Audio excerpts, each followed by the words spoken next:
Bismillahirrahmanirrahim. Assalamualaikum warahmatullahi wabarakatuh. Apa kabar teman-teman mahasiswa Universitas Indonesia PGRI dimanapun Anda berada. Berjumpa kembali dengan saya Ahmad Hetami, dosen pendidikan Pancasila. Pada kesempatan kali ini kita akan membahas ya, atau mengkaji tentang Pancasila sebagai dasar negara. Baik, teman-teman semua. Pertama kita akan melihat gitu ya atau membahas tentang tujuan dasar bernegara. Sebenarnya apa sih gitu ya tujuan dari dasar bernegara itu sendiri gitu ya. Yang pertama adalah melindungi segenap bangsa Indonesia dan seluruh tumpah darah Indonesia ya. Jadi untuk melindungi gitu ya. Jadi hadirnya sebuah negara bagi rakyat gitu ya adalah untuk melindungi hak-hak masyarakat atau hak warganya. Ya. Jadi negara dibangun untuk melindungi rakyatnya atau warganya. Yang kedua memajukan kesejahteraan umum, ya. Selain melindungi, memberikan advokasi, perlindungan, juga memberikan jaminan kesejahteraan, ya. Bagaimana rakyat mendapatkan jaminan kesejahteraan dari negara tersebut, serta mencerdaskan kehidupan bangsa. Jadi dalam hal ini yang dibangun gitu ya, bukan hanya fisiknya gitu ya, bukan hanya kesejahteraannya gitu ya, tapi juga yang harus dibangun oleh negara terhadap rakyatnya adalah kecerdasan gitu ya, begitu. Karena tentu begini teman-teman, tidak maju ya atau berkembang sebuah peradaban kalau tidak dimotori dengan pendidikan itu sendiri. Jadi pendidikan itu seyogianya gitu ya, itu menjadi tolak ukur atau barometer daripada majunya sebuah peradaban. Maka tentu maju mundur baik buruknya sebuah negara ditentukan oleh pendidikan itu sendiri gitu ya. Nah, jika kita melihat undang-undang di pasal 12 ayat 1 dan ayat 2 dikatakan di sana bahwasannya negara berkewajiban untuk menyelenggarakan ya pembelajaran atau pendidikan, sedangkan masyarakat itu memiliki hak ya untuk ikut serta dalam aktivitas eh, pengadaan atau proses pembelajaran itu sendiri. Kira-kira gitu. Jadi kewajiban negara menyelenggarakan ya pendidikan, hak dari masyarakat adalah mendapatkan pendidikan itu sendiri.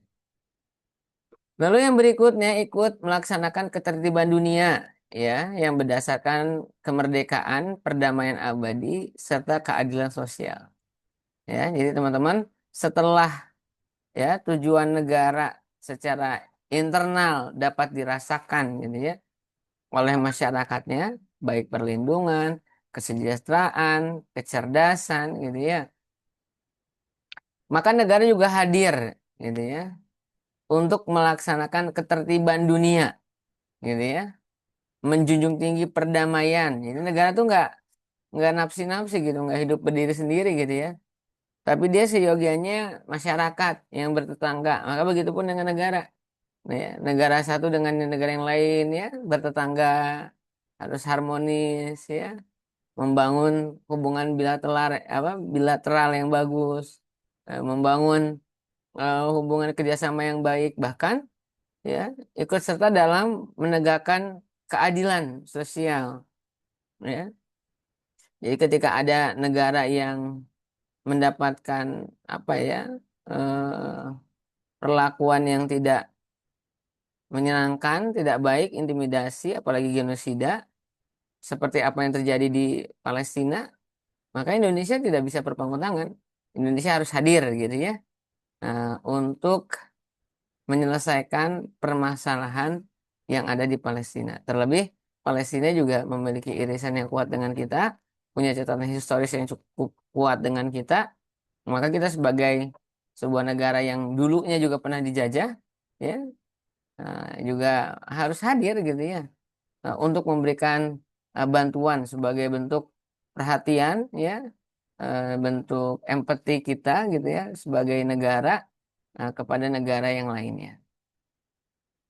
Nah, maka ya, dari 4 poin ini disusunlah kemerdekaan kebangsaan Indonesia itu dalam satu undang-undang dasar, ya, negara Indonesia. Makanya Undang-Undang Dasar 1945 itu menjadi sumber dari segala sumber hukum, ya, yang berlaku di Indonesia, yang dimana di dalamnya membahas tentang itu perlindungan masyarakat, memberikan jaminan kesejahteraan, ya, memberikan pencerdasan gitu ya kepada peserta didik. Ini juga menjadi landasan, ya, dasar utama kita bernegara, ya. Jadi itu suatu tujuan daripada bernegara. Jadi nggak mungkin berdiri sebuah republik negara kalau tidak memiliki tujuan, ya begitu. Ya sama kayak ke orang hidup gitu ya. Kalau orang hidup nggak punya tujuan hidup, ya maka hidupnya tidak terarah, tidak jelas gitu ya. Ya begitu. Maka penting tujuan. Lalu yang berikutnya ada urgensi Pancasila sebagai dasar negara. Ada dua ya, pendekatan institusional dan pendekatan SDM. Ya, urgensi Pancasila sebagai dasar negara, ya, dari pendekatan institusional adalah membentuk dan menyelenggarakan negara yang berdasarkan pada nilai-nilai Pancasila, sehingga negara dapat mewujudkan tujuan negara atau terpenuhi kepentingan nasional, gitu ya. Jadi secara konstitusional gitu ya, pembentukan atau penyelenggaraan sebuah negara itu harus berdasarkan nilai-nilai Pancasila, nilai ketuhanan, nilai kemanusiaan, nilai persatuan, nilai kemufakatan, ya, nilai keadilan, gitu ya.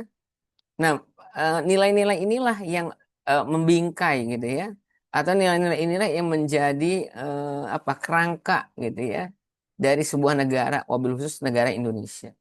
Karena selain undang-undang, Pancasila menjadi falsafah hidup gitu ya bagi rakyat Indonesia. Maka tentu gitu ya, nah, kita sebagai sebuah negara gitu ya yang memiliki konstitusi gitu ya, yang mengatur roda kepemerintahan dengan konstitusional gitu ya, maka Pancasila menjadi salah satu falsafah gitu ya, pedoman dalam kita bernegara. Nah, lalu yang berikutnya ada pendekatan SDM, sumber daya masyarakat atau manusia, yang dimana masyarakat menjalankan pemerintahan dengan cara melaksanakan nilai-nilai Pancasila secara murni dan konsekuen di dalam mengemban tugas dan tanggung jawab, gitu ya. Sehingga kebijakan negara akan menghasilkan kebijakan yang mengedepankan kepentingan rakyat itu sendiri. Jadi seyogianya gitu ya, urgensi Pancasila sebagai dasar negara ini adalah untuk menegakkan keadilan, gitu ya.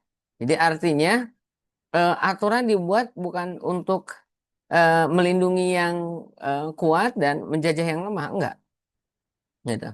Justru peraturan hukum gitu ya atau Pancasila itu sendiri gitu ya dibuat semata-mata untuk menjadi landasan bagi negeri ini, ya, bagi para pejabatnya dalam menjalankan amanah seutuhnya, sebesar-besarnya, seluas-luasnya demi dan untuk kepentingan rakyat. Jadi yang dikedepankan adalah kepentingan masyarakatnya, bukan kepentingan pemilik modal atau kepentingan pemilik kekuasaan atau penguasa itu sendiri. Jadi sekali lagi nggak tepat kalau misalnya negara ini diatur hanya untuk kepentingan segelintir orang, gitu ya, atau untuk kepentingan kelompok atau golongan yang lainnya. Kayak gitu teman-teman. Lalu yang berikutnya dalam perkembangannya gitu ya, di masa-masa awal gitu ya, eh, berdirinya bangsa ini gitu ya, di mana para founding parents kita gitu ya merumuskan gitu ya sebuah landasan dalam bernegara gitu ya, terjadi dialektika gitu ya, yang dimana antara eh, yang satu dengan yang lainnya memiliki sudut pandang yang berbeda.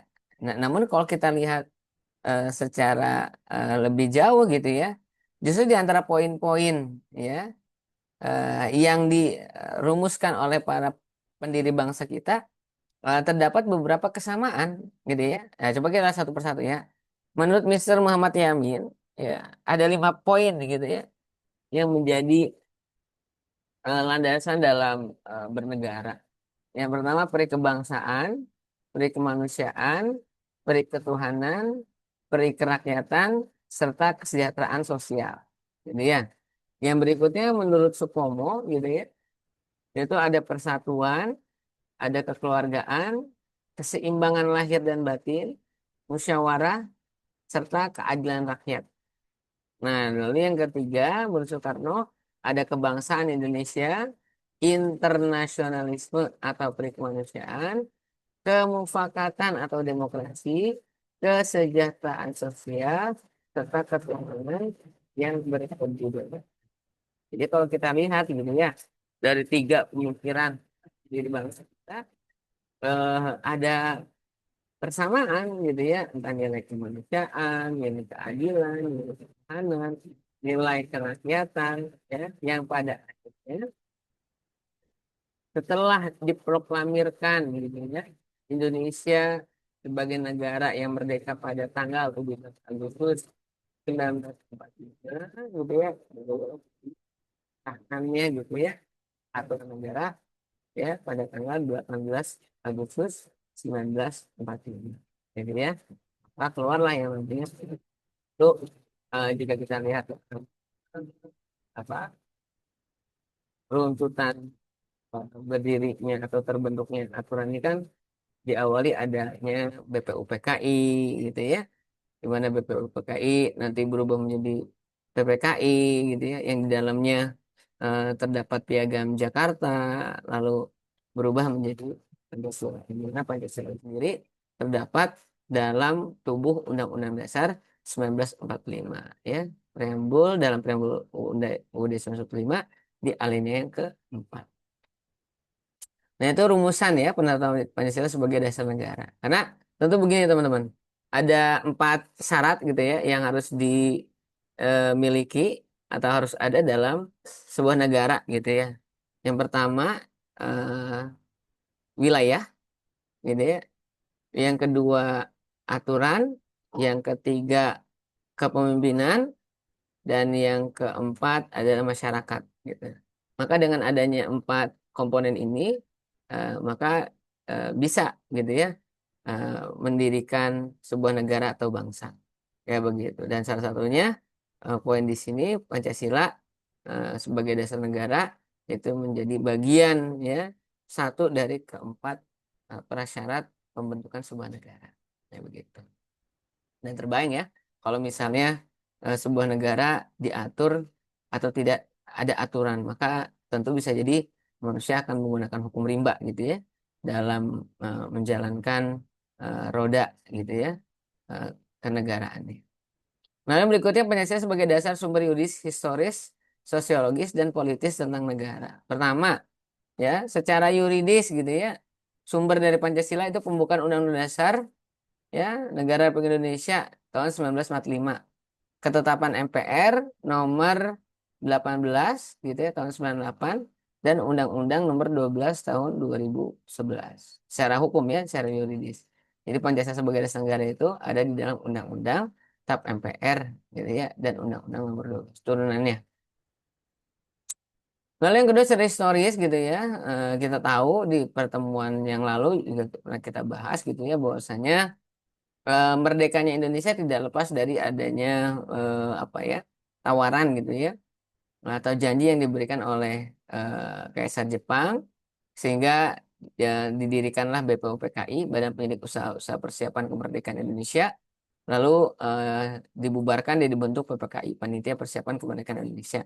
Ini sebagai langkah awal gitu ya teman-teman gitu ya untuk mendirikan sebuah bangsa, yaitu dengan membuat aturan gitu ya, rule gamesnya seperti apa.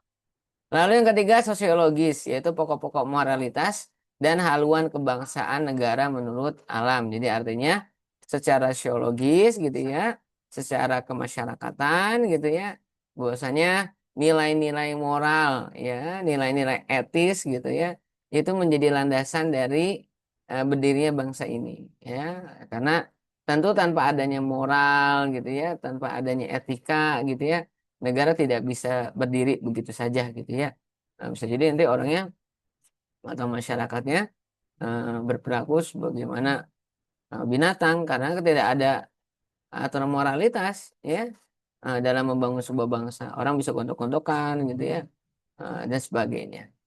Lalu yang keempat secara politis ya pada pasal 1 ayat 2 Undang-Undang Dasar 1945 Pancasila menjelma menjadi asas dalam sistem demokrasi konstitusional ya yang konsekuensi daripada ya konstitusional ini adalah Pancasila menjadi landasan etik dalam kehidupan berpolitik gitu.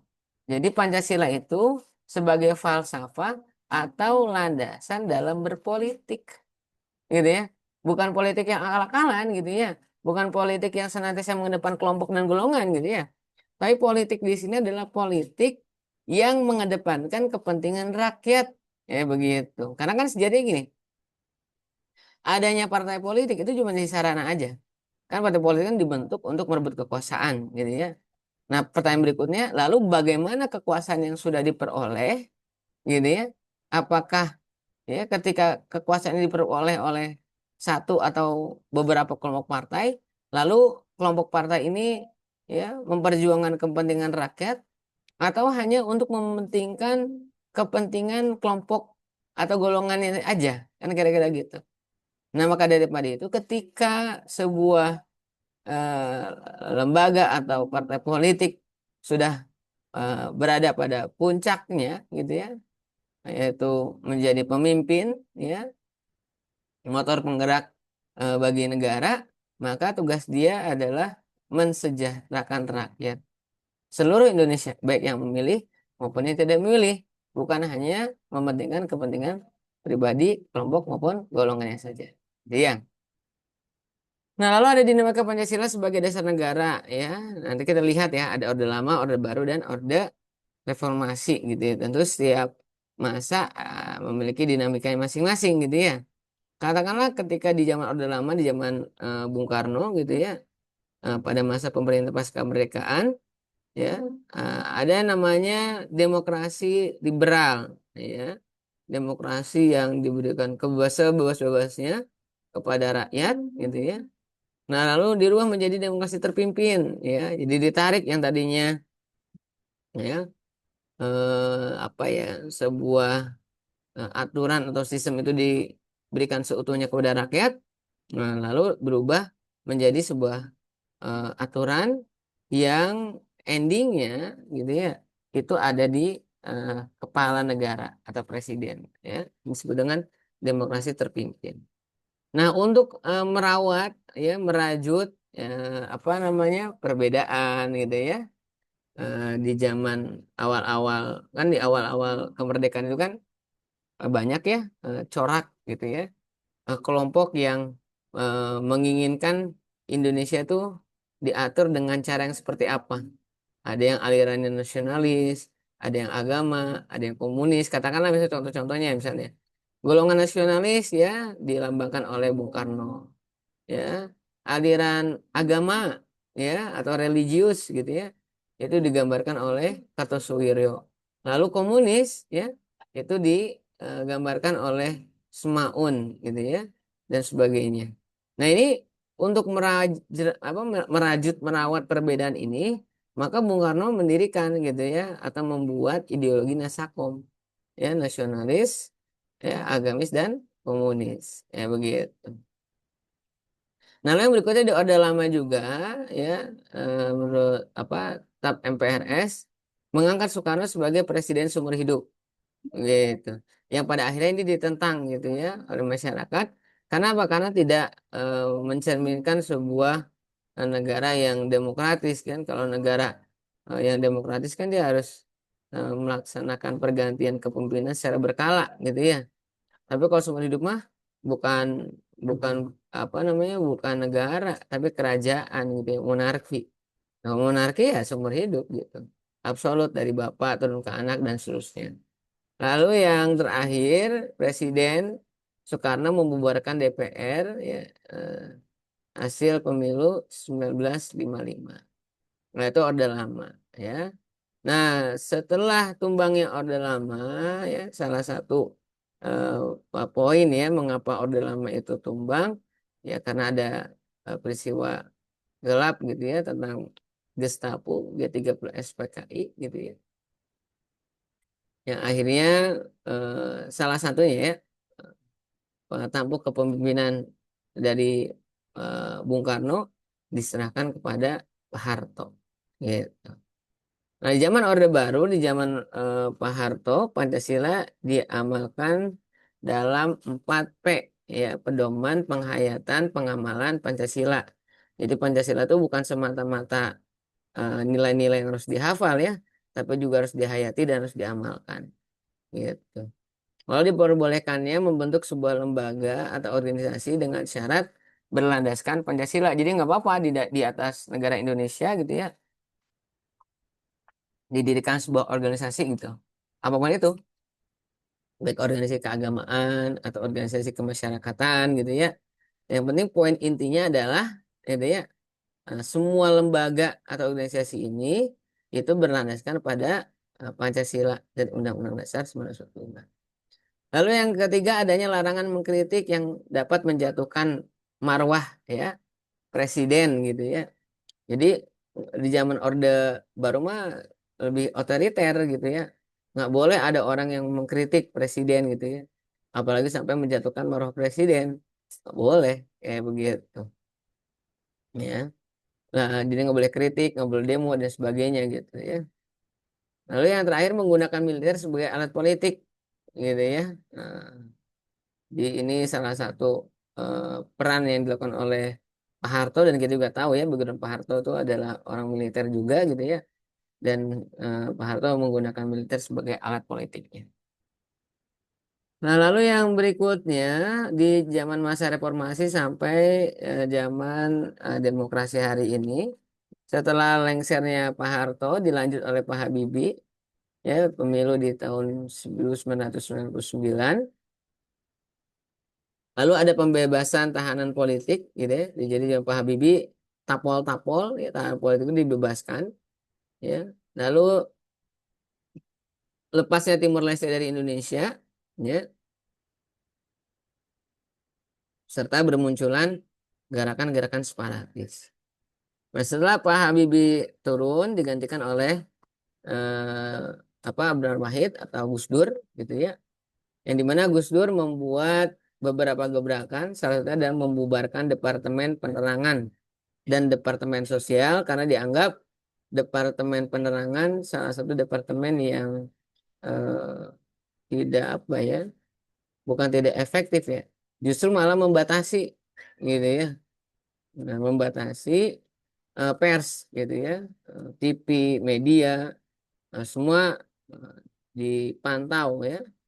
Jadi Departemen Penerangan itu jadi watchdognya pemerintah gitu ya, kayak begitu untuk mengintai, memata-matai ya apa daripada aktivitas media pada waktu itu.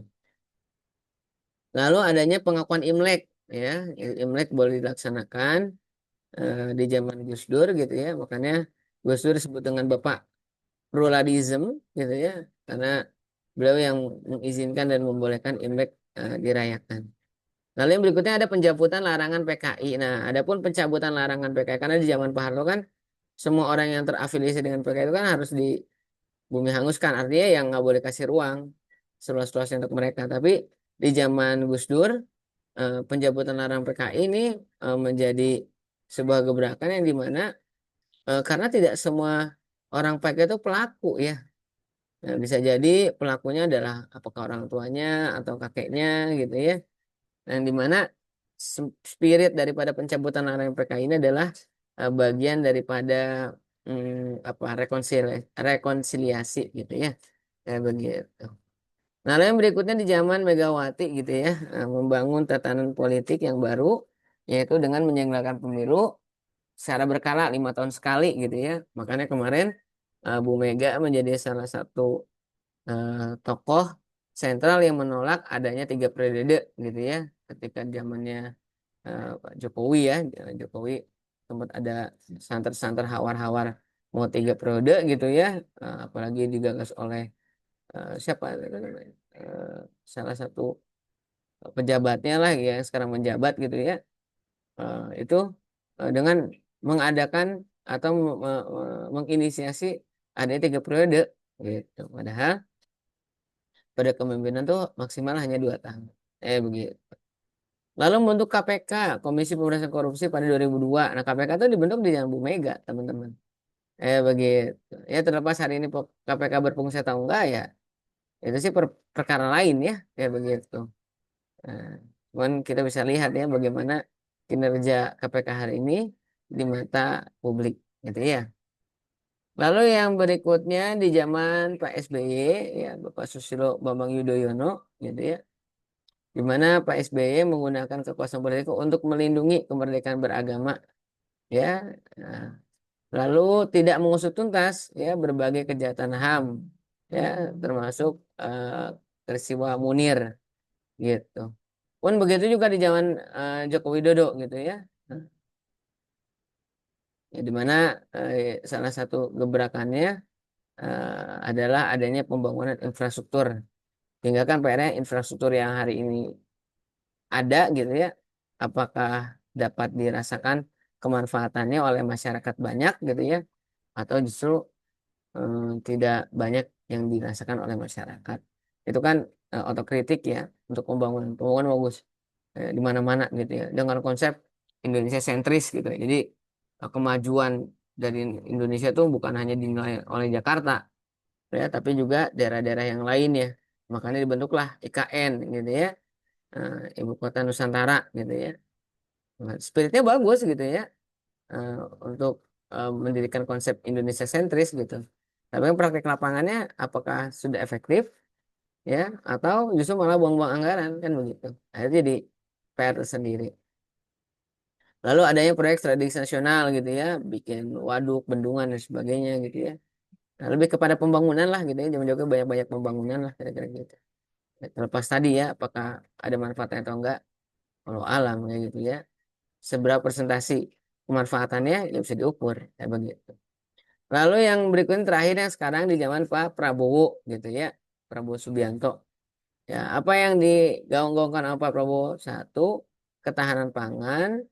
Dua, peningkatan kualitas SDM. Ya, tiga, penyederhanaan pajak dan adanya MBG makan eh, bergizi gratis. Jadi di zaman Pak Prabowo tuh kan sekarang banyak tuh lahan-lahan dibuka gitu ya, untuk food estate gitu yang pertama, untuk ketahanan pangan gitu ya. Lalu adanya MBG makan bergizi gratis gitu ya. Ada juga sekolah rakyat gitu ya. Ada juga program-program yang memang di apa diinisiasi oleh Pak Prabowo pada masa kepemimpinannya sekarang. Nah, begitu. Oke, baik teman-teman mahasiswa Universitas Indonesia PGRI dimanapun berada, mungkin itu yang bisa saya sampaikan untuk perkuliahan kita kali ini. Kurang dan lebih mohon maaf, semoga ada manfaatnya. Sampai jumpa pada perkuliahan eh, berikutnya. Saya akhiri, bila taufiq wal hidayah. Assalamualaikum warahmatullahi wabarakatuh.